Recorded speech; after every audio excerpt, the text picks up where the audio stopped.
Good day, good evening, and welcome to our 2021 SummerSlam Showcase event. My name is Petr Donchev, and I am the Assistant Director at Best Foundation. My name is Lina Gerard, and I'm the Executive Director at Best Foundation. And I'm very excited that we are sharing this evening or afternoon or morning together watching some amazing performances. So enjoy the show, and thank you very much for joining. And thank you for taking the time to join us today. We have wonderful performances to show you and a challenging year of tournaments to tell you about. But before that, to any of our first-time listeners who are unfamiliar with what we do, BEST stands for Bulgarian English Speech and Debate. Established in 2013, BEST provides a chance to all the English language learners of Bulgaria to pursue personal growth through English language speech and debate. And BEST aims to promote critical thinking in students, to provoke them to express themselves creatively, and to create a dynamic community that truly cares about the success and future of Bulgaria. Before we begin with tonight's performances, I would like to introduce our Master of Ceremonies, Afina Lau. Afina was an English language teaching assistant in Bulgaria in 2013. She has been on BEST's management team, on our board of directors, and more importantly, she is the one who founded BEST Foundation. So without further ado, please join me in welcoming her. Thank you so much. Thank you, everybody. It's so great to join you and to still be part of BEST so many years after its founding. As Peter said, my name is Athena Lau. I'm joining from Astoria, Queens, New York City. So if you've been there, if you want to go there, high fives all around. I do miss Bulgaria a lot, though. So tonight, well, first I want to say when we organized our first English language speech and debate tournament 8 years ago, we really had no idea that BEST would grow into what it is today. And for example, I still remember when Peter did his first BEST tournament so many years ago. He still looks the same as when he was in high school. So great job, great skincare routine. So anyway, it's a testament to the talent and the commitment of everyone in our community to paying this educational opportunity forward. And I am so grateful that I can still be a part of it today. So you didn't come here for me. Let's get started. If you were here at last year's Slam, you would know that it was a resounding success. So let me share with you some of the highlights. We raised $7,000, yes, $7,000 through Global Giving and their fund matching campaign. And our goal is to repeat last year's success and raise another $7,000 to support our operations throughout the coming year. So thank you for helping us do that. You can support what we do by donating through the link in the chat, which I think we shall see shortly if it's not already there. And all donations between $10 to $50 will be matched by 50% by Global Giving as part of their Little by Little September campaign. In short, every donation helps, so we really appreciate it. Now, let's get to the first in our incredible slate of performers for tonight. Our first performance is an original oratory by Gabriella Donneva. Gabriella is a 15-year-old who studies at Foreign Language High School Professor Dr. Asen Zlatarov in Haskovo. She's competed in BEST since 2019, and she is in love with the community, as am I. Yay. Although she has participated in tournaments and poetry, her favorite category is original oratory. So please join me in welcoming Gabriella. It's so hard to leave until you leave. And then it's the easiest goddamn thing in the world, John Green. According to Dr. Carnation, procrastination is the avoidance of a task that needs to be accomplished by a certain deadline. Perhaps you have never left your laundry undone, or left your school project for the evening before the deadline. Then maybe you're one of those people who has their life together all the time, but unquestionably, you have experienced fear. And most of the time, that's what procrastination is caused by. Fear of rejection, fear of judgment, fear of failure, fear of disappointment. Today, you will witness how the concept of metamorphosis is connected to fears and procrastination. I'll teach you how you can choose in time which metamorphosis you should experience. Then, I'll offer you a solution. Metamorphosis. What an incredible word. The most fascinating thing that has ever happened to this world. Of course, after the man Tony Hawks who traveled across Ireland with Fritch. Metamorphosis is not a process that only takes place in the wild. It happens to us all, every single day. So do our fears. And what follows after when the fears attached to procrastination meet metamorphosis? I divide them in two types. Type A, metamorphosis with fear of rejection and judgment, and type B, metamorphosis with fear of failure and of disappointing your loved ones. Fears can evolve from the twitch under your eye when you're nervous to finding yourself paralyzed because the period drum of your watch is over. The situation is the same regarding the fear that you might be rejected. Fear of rejection can entertain your mind and keep you from achieving success. For instance, when you're at a job interview, your biggest concern is whether they're going to hire you or not. Now let's say that you're hired. What most probably follows is a flood of worries rooting from the challenges you have to face. And I call this your second problem. You start worrying about what people think about your work now, and I believe that's important to some extent, unless you end up thinking and doubting your own worth. You have a dilemma. On one side, you have to choose if you want to become more successful in your career, which eventually meets all your fears. On the other hand, you can avoid all this pressure and just sit at home. Procrastinating. Either spend your days daydreaming of a life you won't let yourself have, or fill those long hours with self-destructive thoughts. Fear and procrastination are not something that should stop you from achieving your goals, because fear is all around us, and the older we get, the more responsible and aware we should become. And this is a vicious cycle in which you can see how the initial fear of rejection evolves into a massive fear. The fear of judgment. That was type A, dear friends. Now let's talk about type B. No matter how much effort and enthusiasm you put into your aims, sooner or later, you meet failure at its purest form. This fear is one of those that we constantly live with. Well, on particular occasions, it cuts your progress in various aspects. For instance, if you have the mindset that I have, once you have failed at something, you're afraid that it might happen again. And then you start creating a bunch of scenarios in your head of how things might go wrong, or you either catch yourself being petrified at the thought that you might have wasted your potential. Storylines that I imagine involve the disappointed looks on the faces of my family members.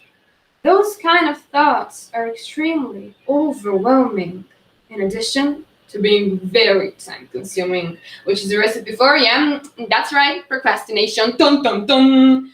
The fear of failing to meet the expectations set by yourself or a person close to your heart is the second part of the negative progress in this type of metamorphosis.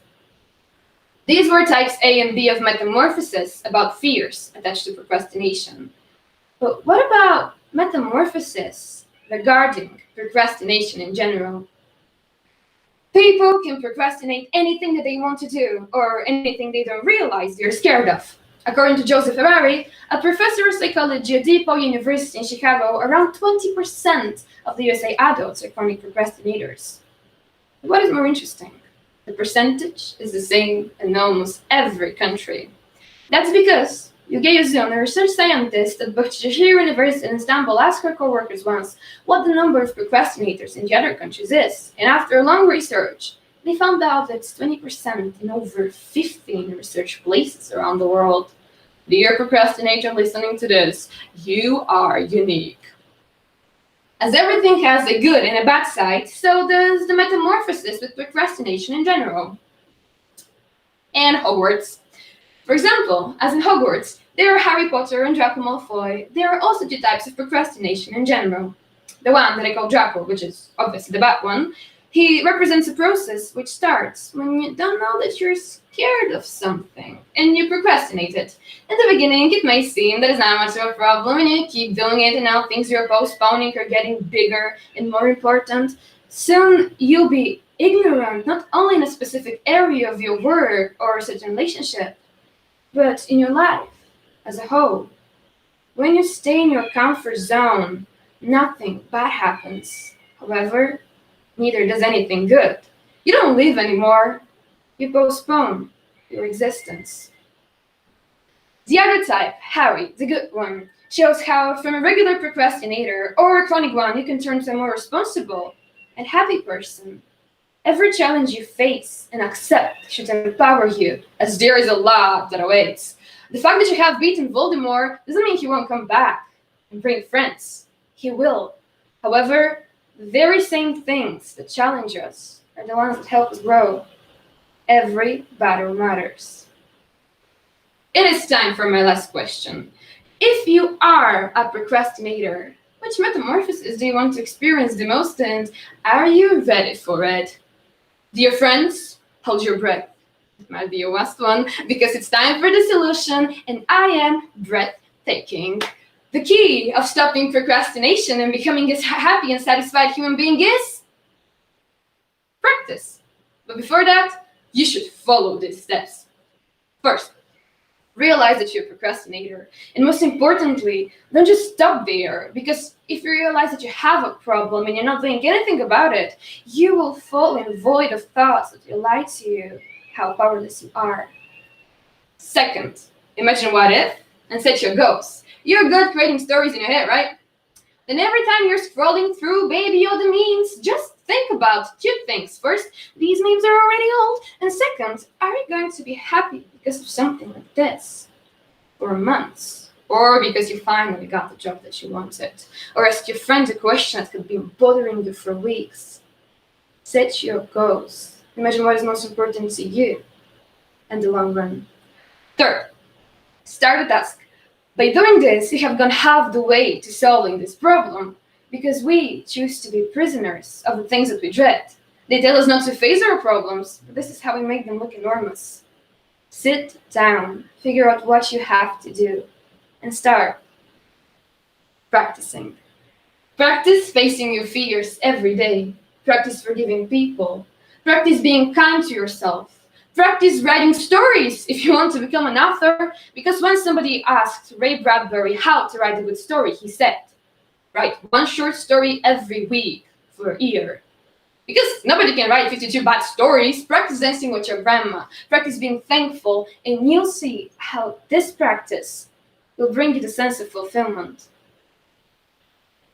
John Green was right to say that leaving everything behind and starting it all over is the most difficult, but unquestionably the most beautiful metamorphosis that has ever existed. Thank you. Thank you so much, Gabby. Thanks for being the first one on deck. That was fantastic. So now before we move on to the next performance, I see that we have a super active chat, which is amazing. I'd like to invite the audience to share your favorite best memory in the chat if you'd like to. And if there's a particularly funny one, you might get a little shout out from me later on. Anyway, so I invite you to do that. And before we move on to the next performance as well, I'd like to talk a little bit more about BEST and what we do. So as you may know, in pre-COVID times, BEST had a robust schedule of in-person speech and debate tournaments and coach trainings. We engage more than 1,000 students and volunteers each year, which is a lot. And even during COVID times, our team had to adjust with a lot more virtual programming, but they are super resourceful and resilient and made it work. So if you want to know what a BEST virtual tournament looks like, they are just as fun as the in-person ones. So after opening ceremonies, students get split into smaller breakout rooms where they play various icebreakers and team building games. The team also prepared something special at each tournament's closing ceremony, like Christmas-themed karaoke, a gift raffle for competitors, judges, and coaches, and even a rap battle performance by fellow management team members, which I would definitely lose, so I'm glad I was not a part of that. But just to give a recap of this past academic year, in fall 2020, BEST got off to a flying start with the Fall West and Fall East online tournaments, bringing over 140 students each. And at the beginning of the fall season, however, the Fulbright ETAs that were in country at the time had to leave due to the worsening COVID-19 pandemic. But even though they're in different time zones, the management team members who are based in the US still got up at 3 a.m. to help organize tournaments. So thank you so much for your dedication, guys. That's great. We couldn't have done it without you. In spring 2021, our big highlight was our international original oratory tournament, Balkan Voices, which was supported by the Regional English Language Office and the American University in Bulgaria. Nearly 80 high school students participated in the competition, and we had schools from all across the Balkans. So we have a shout out for Albania, Bulgaria, Kosovo, North Macedonia, Romania, Serbia, all the best places. The tournament included various workshops by students and faculty from AUBG, including a workshop by the Psychology Club, a lecture about Balkan cinema by Professor Sean Homer, and we had several evening social events that allowed students to meet their peers from other countries, exchange stories, and even play a virtual game. So it was a jam-packed event for sure. The tournament winners of the novice and varsity divisions were then awarded the opportunity to be student for a day at the American University with all of their expenses covered. So we're looking forward to having another Balkan Voices later in this academic year and making those tournaments as special as we can. And your financial support is crucial to making that happen. So if you like Gabby's performance and if you just like teens showing their best selves in general, please show your support by donating using the link in the chat.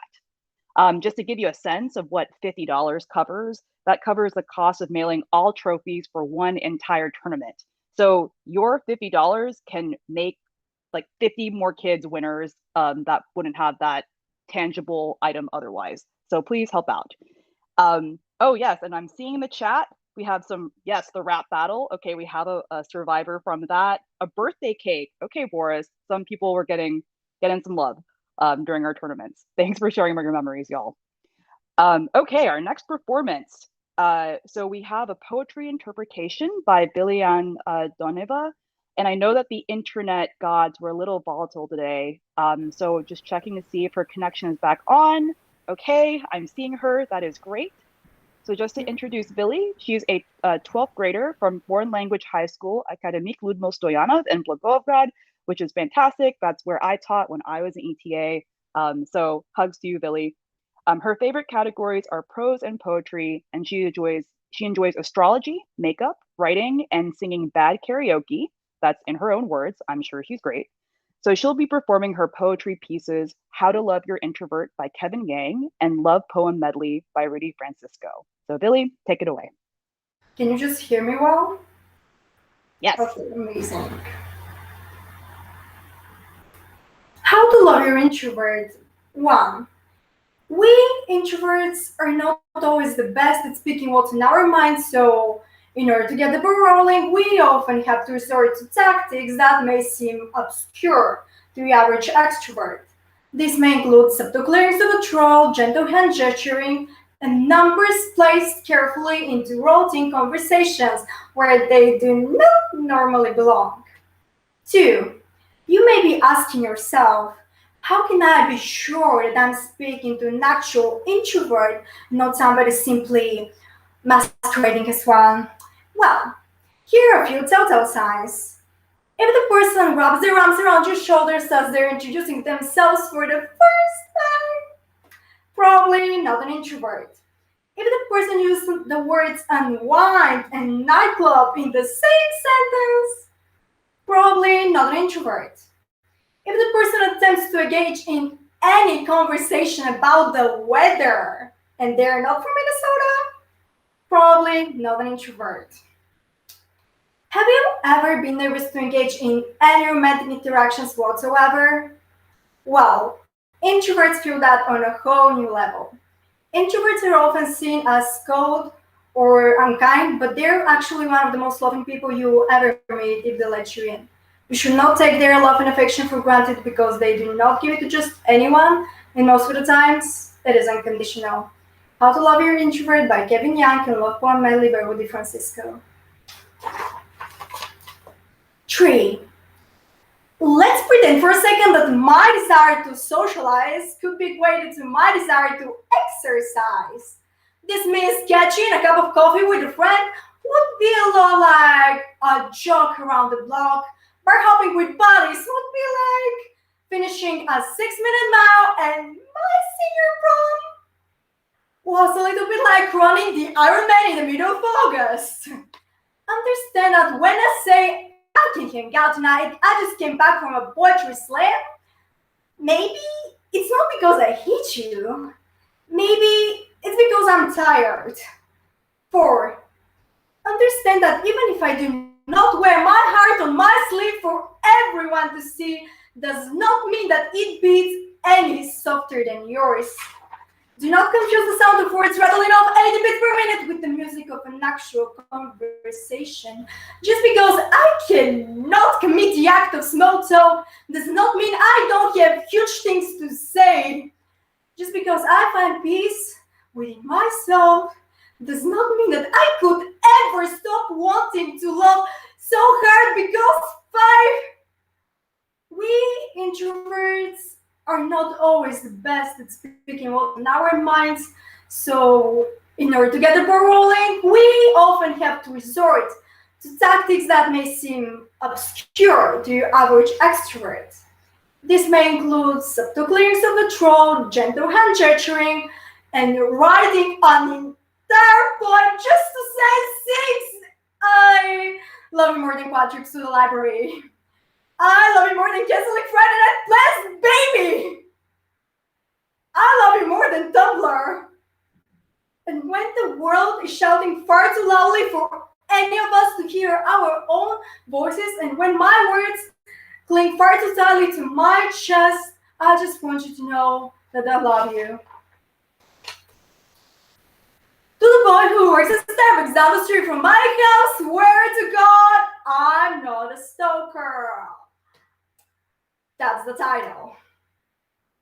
When I asked you for a chai latte, what time it was? I was walking past. I saw you in the window.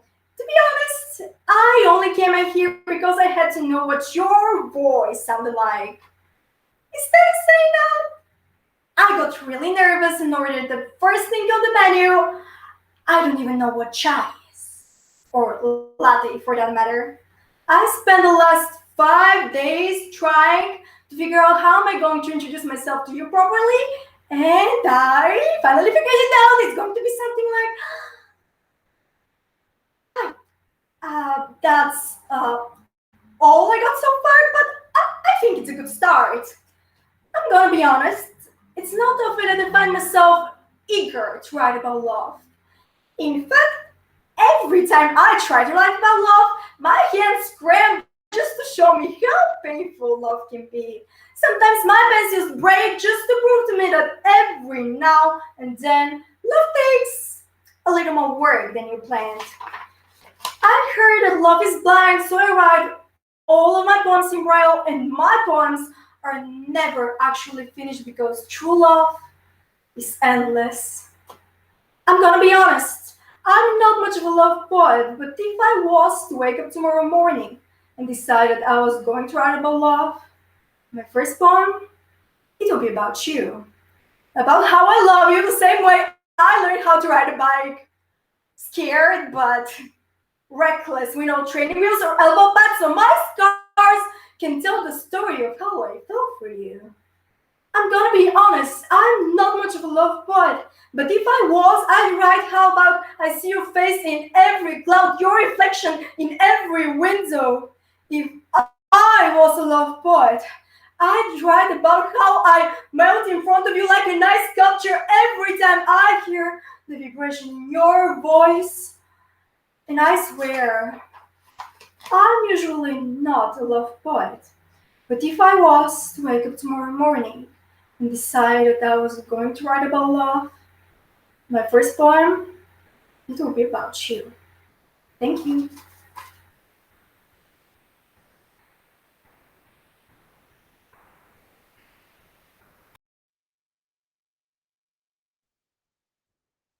Thank you so much for that fantastic performance, Billy. And I'm so glad that the connection was strong enough so we could hear it in all of its full glory.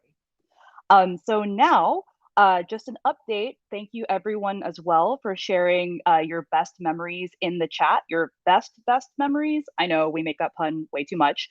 So please keep on sharing. One of my fellow board members, Stanomir, was remembering how he got to pie Alex Kieselstein, one of our co-founders and best board members, in the face back in 2013.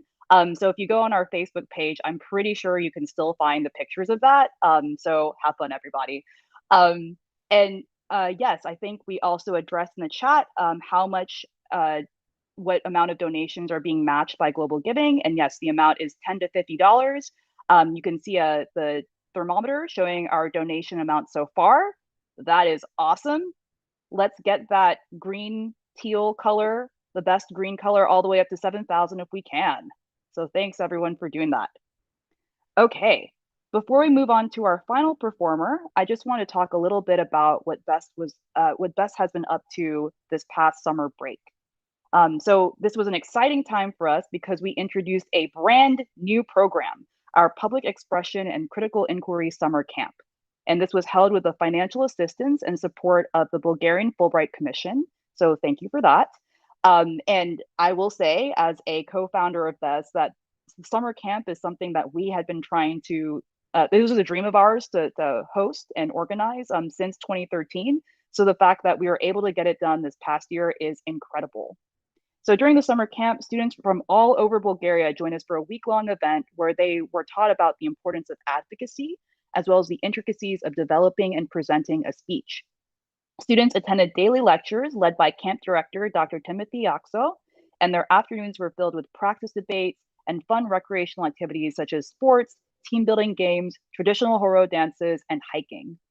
Guest lectures were led by 4 university professors who covered a wide range of topics such as improvisation, communication theories, and the importance of body language.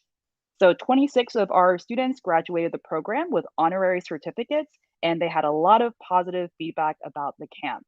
I know some of the phrases I heard were one of the best experiences of my entire life, made my year. So that is a great sign. And we want to make this summer camp an annual event.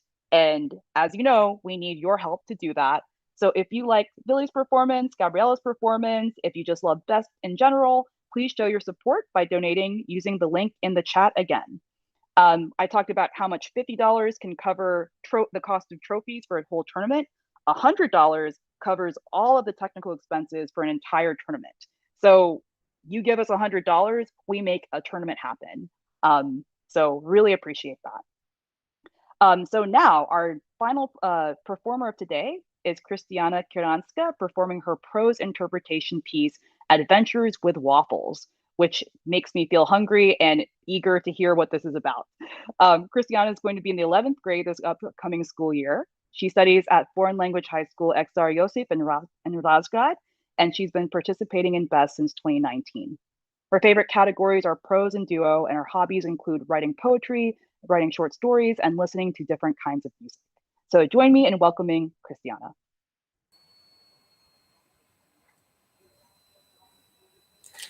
I look normal, I think, with light hair and a dimple on one side. It's my name that isn't normal, but that can be seen on the outside. Mom and Dad named me Theobald Roderick. They regretted it afterwards. It's not a good idea to give a small baby such a big name, but what's done is done. I've now been called Theobald Roderick Danielson Itzigard for 9 years. That's my whole life. Luckily, everyone calls me Trilly. Waffles. Waffles with chocolate topping, waffles with maple syrup, waffles with ice cream. Mekitsi? No. Waffles. Everyone has at least one warm memory from their childhood. The smell of mekitsi, pancakes or waffles, spreading around our homes, making our saliva build up. The fuzzy and homey feeling of something so small, yet meaning the whole world to us. The book Adventures with Waffles by Maria Parr brings me back to my childhood, and in the carefree kid Trilly, I see myself.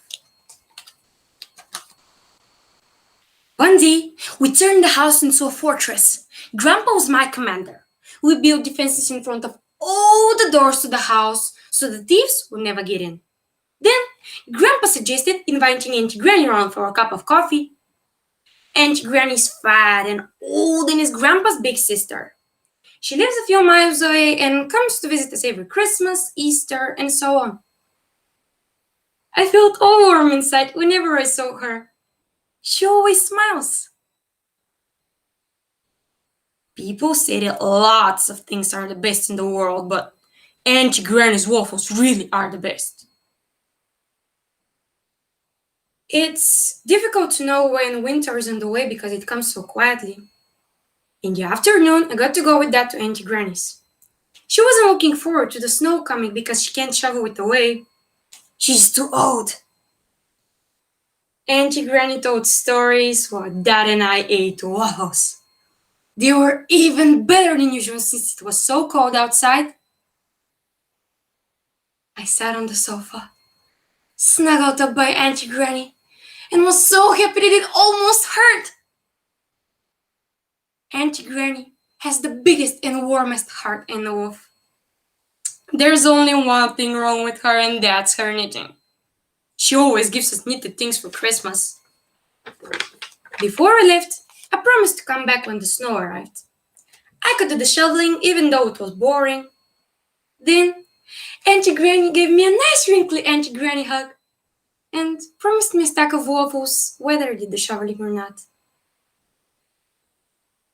On Sunday, the snow came. And on Sunday, Auntie Granny died. It was Mom who woke me and told me. Something inside me fell to pieces. I stayed lying on my pillow while Mom stroked my hair. It was a strange day. Even Dad and Grandpa cried. That was the worst part.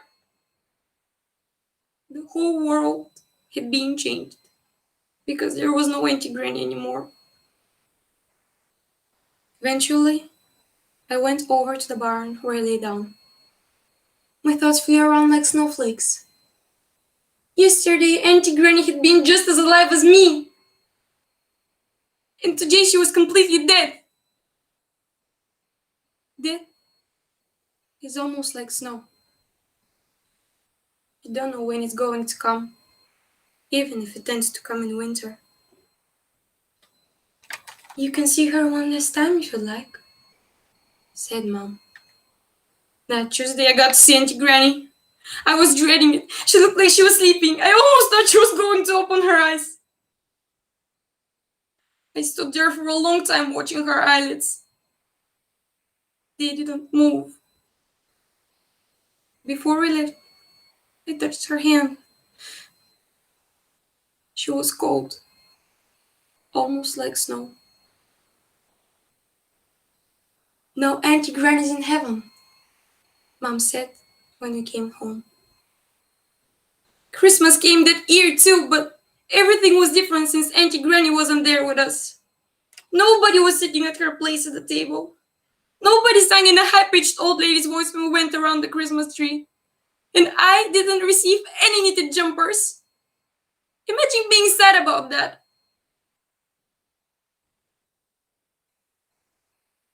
Every morning, I stood at my window looking out.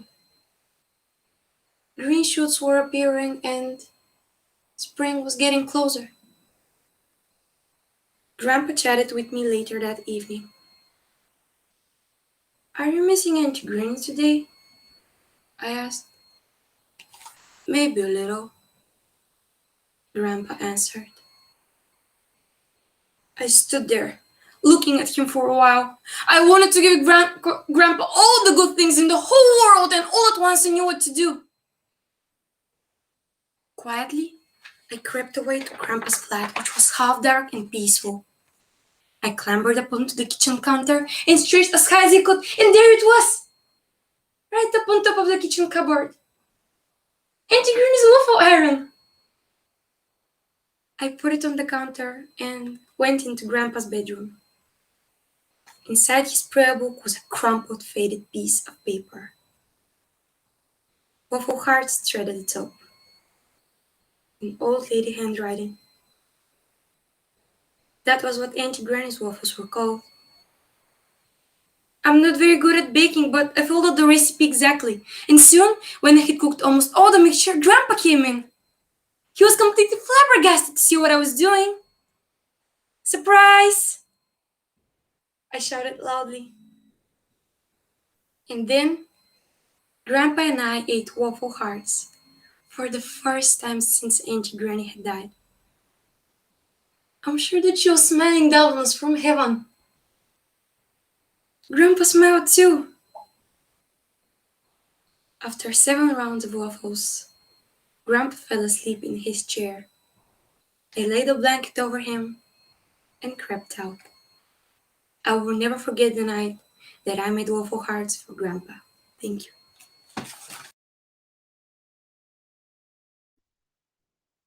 Thank you so much for that performance, Christiana. That was incredible. And so I just love all the shout outs in the chat right now for our performers and more virtual clapping from across the pond here in the US to you all. So before we conclude tonight, I think we should do another donation progress check-in.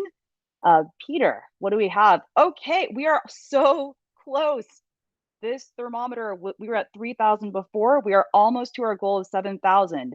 So please, by the time I finish my short little speech here, I would love to see that thermometer fully covered in best teal green. So just to help you guys know where this money is going towards. So not only are you helping amazing students like Gabriella, Billian, Christiana, who performed here today or tonight, whatever time zone you're in, you help thousands of kids across Bulgaria have a similar educational opportunity to have their lives changed through speech and debate. And in terms of our big plans for this upcoming year, we've told you about the tournaments that we run, like Balkan Voices, that not only bring together students from across Bulgaria, but across the Balkans. We want to expand on our coach trainings and make that event an even bigger professional development experience for our participating teachers. We want to have another summer camp in 2022. So your donation today is going to go directly to the success of all of that programming, and we cannot do it without you. So as we near the end of this hour, we would love for you to help us get our thermometer all the way up to 7,000. So if you'd like to make a donation, that link is in the chat. Thank you everyone for pointing the way. Thank you again for our participants, Gabriella, Billy, and Christiana, for all of their performances and dedication to BEST. And thank you all for putting up with my speaking throughout this whole thing. So I will turn it back over to you, Peter, to close out our event.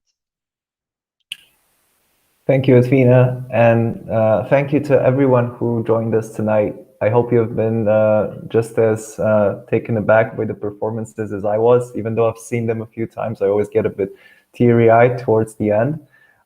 We've managed to raise so much funds, so I am truly impressed and at a loss for words right now. Thank you so much. Your contributions will help hundreds of students throughout this year, and we'll go to organizing many more great events. So thank you again. Good day and good night.